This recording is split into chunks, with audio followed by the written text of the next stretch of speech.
হযরত মুহাম্মদ সাল্লাল্লাহু আলাইহি ওয়াসাল্লামের 1400 বছর আগের বাণী আজ বিজ্ঞানীরা প্রমাণ পেয়েছেন। মহানবী সাল্লাল্লাহু আলাইহি ওয়াসাল্লাম বলেছেন, পুরুষের প্যান্ট বা কাপড় পায়ের টাকনোর উপর পড়তে, অন্যথায় তারা জাহান্নামে যাবে। সহিহ বুখারী 5371 নম্বর হাদিস। বিজ্ঞান বলে, পুরুষের টাকনোর ভেতর প্রচুর পরিমাণে হরমোন থাকে এবং তার আলো বাতাসের প্রয়োজন হয়। তাই কেউ যদি তা খোলা না রেখে ঢেকে রাখে তাহলে তার যৌন শক্তি কমে যাবে এবং বিভিন্ন রোগে আক্রান্ত হবে। মহানবী সাল্লাল্লাহু আলাইহি ওয়াসাল্লাম বলেছেন, ভ্রু প্লাগকারীর উপর আল্লাহর লানত। সহিহ বুখারী 5515 নম্বর হাদিস। বিজ্ঞান বলে, ভ্রু হলো চোখের সুরক্ষার জন্য। ভ্রুতে এমন কিছু লোম থাকে, যদি তা কাটা পড়ে যায় তাহলে ভ্রু প্লাগকারীর পাগল হয়ে যেতে পারে অথবা মৃত্যুবরণও করতে পারে। রাসূল সাল্লাল্লাহু আলাইহি ওয়াসাল্লাম বলেছেন, নেশা জাতীয় দ্রব্য খাওয়া হারাম। রাসূল সাল্লাল্লাহু আলাইহি ওয়াসাল্লাম এটা বলেছেন, পুরুষের জন্য স্বর্ণ ব্যবহার করা হারাম। বিজ্ঞান বলে, স্বর্ণ এমন একটা পদার্থ যা স্পেনের সাথে মিশে ব্লাডের মাধ্যমে ব্রেনে চলে যায়, আর তার পরিমাণ যদি 2.3 হয় তাহলে মানুষ তার আগের স্মৃতি হারিয়ে ফেলবে। বিজ্ঞান বলে, ধূমপান করলে বা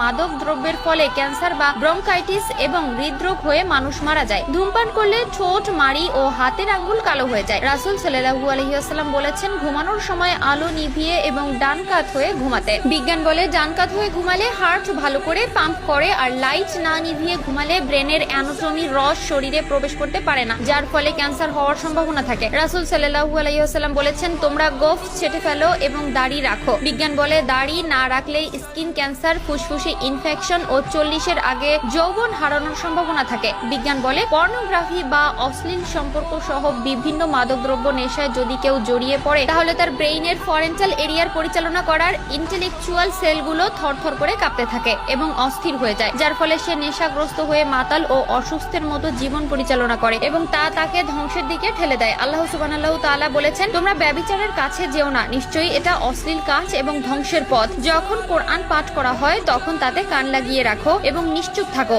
যাতে তোমাদের উপর রহমত হয়। বিজ্ঞান বলে, কোরআনের সাউন্ড ওয়েভ শরীরের সেলগুলোকে সক্রিয় করে ও অসুস্থতা আরোগ্য করে। বিশেষ করে হার্ট ও ক্যান্সার রোগীদের জন্য কোরআন তেলাওয়াতের আওয়াজ বেশ উপকারী। তেলাওয়াত শুনলে ব্রেন এমন ভাবে কাজ করে ঠিক যেমনটা ফিউজ হওয়া ব্যাটারিকে সচল করা হয়। মাঝে ব্যক্তি যখন নামাজে দাঁড়ায় এবং যখন সে সিজদায় যায় তখন তার মস্তিষ্কে আলফা বেটার বৃদ্ধি ঘটে, যে কথাটি রাসূল সাল্লাল্লাহু আলাইহি ওয়াসাল্লামের বলা অসংখ্য হাদিসকে সত্য প্রমাণ করেছেন। সুবহানাল্লাহ। নামাজ বেহেশতের চাবি, এই কথাটি আমরা সকলেই জানি। এই নামাজ পড়াটাও এখন অনেকের কাছে লোক দেখানো হয়ে গেছে। অনেকে মনে করেন যে নামাজ না পড়লে মানুষ কি বলবে। যারা লোক দেখানো নামাজ পড়ে তাদের নামাজ তো হবেই না, বরং আরো বঞ্চিত হবে নামাজের সুফল থেকে। যারা আল্লাহকে পেতে এবং জাহান্নাম থেকে মুক্তির জন্য নিজের মনকে দৃঢ়ভাবে নামাজের দিকে ধাবিত করবে, শুধু তারাই এই নামাজের সুফল পাবেন। আপনারা জানেন, নামাজ পড়লে শরীর যেমন ব্যায়ামের উপকার হয়, ঠিক তেমনি মস্তিষ্কে আলফাবেট অ্যাক্টিভিটি আরো শক্তিশালী হয়ে যায়। যে কোনো পরিস্থিতিতে পবিত্রতা বজায় রেখে নামাজ আদায়ের নির্দেশ রয়েছে। আজকাল আমরা দুনিয়ার মোহমায়ায় নিজেকে ডুবিয়ে ফেলেছি, ভুলে গেছি সৃষ্টিকর্তা আল্লাহকে।